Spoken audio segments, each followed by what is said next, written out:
जय हिंद फ्रेंड्स। हम फिर से एक क्वेश्चन की श्रृंखला में बायोलॉजी के एक महत्वपूर्ण क्वेश्चन को लेकर आपके सामने हाजिर हैं। ये सारे क्वेश्चन कोशिका से संबंधित है, जो कि कहीं न कहीं आपके पिछले एग्ज़ाम में आए हुए हैं। और हम आप लोग से अनुरोध करते हैं कि चैनल को लाइक करें, शेयर करें, सब्सक्राइब करें, ताकि हमारा भी हौसला आपके साथ साथ बना रहे और हम आपके लिए और अच्छे अच्छे क्वेश्चन की श्रृंखला ला सकें। चलिए तो क्वेश्चन को शुरू करते हैं। क्वेश्चन नंबर 1, नाभिक के अलावा कोशिका के किस कोशिकांग में डीएनए होता है? जैसा कि आप लोग जानते हैं, ऐसा कुछ हमारा सेल होता है और सेल के बीच में केंद्रक होता है और केंद्रक में डीएनए होता है। लेकिन कोशिका के किस भाग में डीएनए होता है? तो उस केंद्रक के अलावा ऑप्शन डी, माइटोकॉन्ड्रिया में भी सेल डीएनए पाया जाता है। जैसा कि आप लोग जानते हैं, डीएनए क्या होता है? तो डीएनए एक न्यूक्लिक एसिड होता है जो पेरेंट से अपने बच्चे तक नेक्स्ट जनरेशन में कैरेक्टर्स को लेकर ट्रांसफ़र करता है। नेक्स्ट क्वेश्चन की तरफ चलते हैं। निम्नलिखित में से कौन सा कथन सही है? निम्नलिखित में से कौन सा कथन सही है? तो यहाँ पे ऑप्शन सी सही है। विषाणु सम सिंगल तंतु आरएनए अणुओं से बने होते हैं। मतलब जो वायरसेस होते हैं वो सिंगल डीएनए से बने होते हैं। तो सिंगल स्टैंडर्ड डीएनए क्या होता है, डबल स्टैंडर्ड डीएनए क्या होता है, इस चीज़ को आप समझिएगा। तो जो सिंगल स्टैंडर्ड डीएनए होता है वो कुछ ऐसा होता है, उसमें ऐसे ऐसे इसके न्यूक्लिक एसिड्स होते हैं जो कि इसके कैरेक्टर को डिफाइन करते हैं।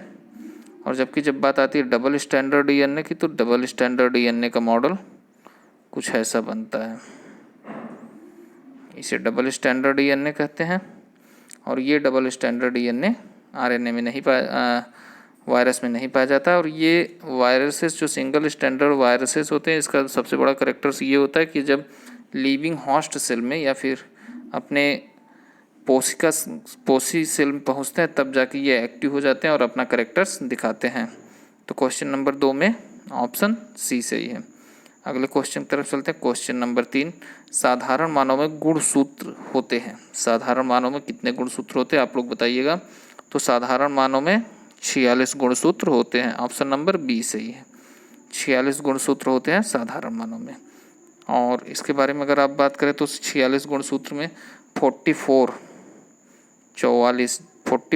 गुणसूत्र क्रोमोजोम सेम होते हैं, जबकि 46वां 45वां और 46वां चेंज होता है, जो यक्स वाई के फॉर्म में होता है। अगर यक्स वाई गुणसूत्र हुआ तो ये बॉयज़ को रिप्रेजेंट करता है, और अगर यक्स यक्स गुणसूत्र हुआ तो ये गर्ल्स को रिप्रेजेंट करता है। बॉयज़ बेबी और गर्ल्स बेबी के लिए ये होता है। अगले क्वेश्चन की तरफ चलते हैं। क्वेश्चन नंबर 4, मानव शरीर की कोशिका में पाए जाने वाले गुणसूत्र जोड़ों की संख्या कितनी होती है? वहाँ पे पूछ रहा था कितने गुणसूत्र होते हैं, तो यहाँ पे पूछ रहा है जोड़ों में कितने होते हैं। तो यहाँ पे ऑप्शन सी सही है, 23 जोड़े होते हैं। क्वेश्चन नंबर 5 की तरफ चलते हैं। जीवों में अत्यधिक विविधता का कारण क्या होता है? जीवों में अत्यधिक विविधता का कारण क्या होता है? जो हमारे आसपास इन्वायरमेंट में जीव दिखाई देते हैं, सब एक दूसरे से विविध होते हैं। इसका कारण क्या होता है? इसका कारण ऑप्शन सी है, उत्परिवर्तन होता है। उत्परिवर्तन के कारण एक जीव दूसरे जीव से अलग होते हैं। अगले क्वेश्चन की तरफ चलते हैं। निम्नलिखित में से किस में लिंग गुणसूत्र नहीं होता है? तो कौन सा ऐसा जानवर इस ऑप्शन में दिया हुआ है जिसमें लिंग गुणसूत्र नहीं होता है? तो यहाँ पे ऑप्शन सी सही है, छिपकली। इसमें लिंग गुणसूत्र नहीं होता है। इसके लिंग का निर्धारण इसके तापमान पर डिपेंड करता है कि ये जिस क्षेत्र में रह रही है वहाँ का तापमान क्या है। अगले क्वेश्चन की तरफ चलते हैं। क्वेश्चन नंबर 7, पादप कोशिका जंतु कोशिका से किस प्रकार भिन्न होती है? तो जो हमारा प्लांट सेल होता है और ह्यूमन सेल होता है या फिर एनिमल सेल होता है, ये एक दूसरे से कैसे डिफरेंस होते हैं, इसकी बात है क्वेश्चन नंबर 7 में। तो यहाँ पे ऑप्शन बी सही है।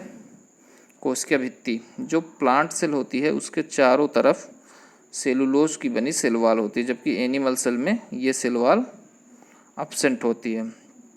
एनिमल सेल में ये सेल वॉल एब्सेंट होती है। अगले क्वेश्चन की तरफ चलते हैं।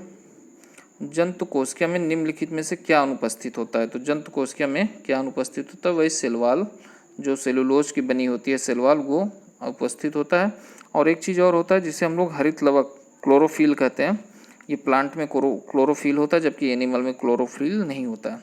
ज़रा सोचिए, अगर एनिमल में भी क्लोरोफिल होता तो हम लोग को कुछ काम ही नहीं करना पड़ता, चुपचाप से धूप में बैठ जाइए, अपना खाना बना लीजिए और आइए अपने रूम में फ़ैन ऑन करके सोइए। लेकिन जीवों में ऐसा नहीं होता। जीव एक दूसरे के ऊपर खाने के लिए डिपेंडेंट हैं, तो हमें उस खाने की व्यवस्था के लिए ढेर सारे काम करने पड़ते हैं।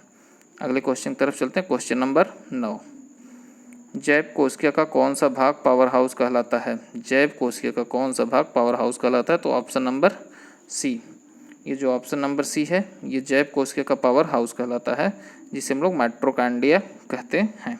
माइटोकॉन्ड्रिया पावर हाउस क्यों कहलाता है? कि इसमें सारी जैविक क्रियाएं, जो कोशिका की जैविक क्रियाएं हैं, ये माइटोकॉन्ड्रिया में ही संपन्न होती हैं। क्वेश्चन नंबर 10, निम्नलिखित में से किस कोशिकांग को कोशिका का पावर हाउस कहा जाता है?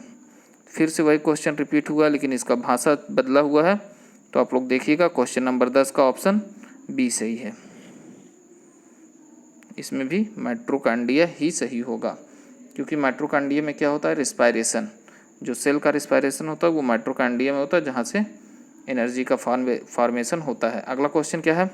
प्लाज्मा झिल्ली बनी होती है। प्लाज्मा झिल्ली किसकी बनी होती है? इसको सोचिएगा आप लोग। तो यहाँ पे ऑप्शन डी सही है, प्रोटीन लिपिड की बनी होती है प्लाज्मा झिल्ली।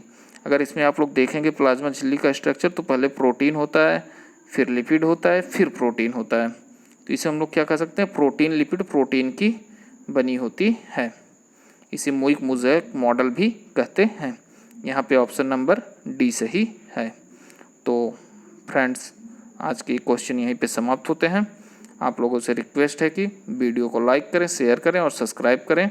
वीडियो को ज़्यादा से ज़्यादा शेयर करें, ताकि हम आपके लिए और अच्छे अच्छे प्रश्न लेके आ सकें। धन्यवाद।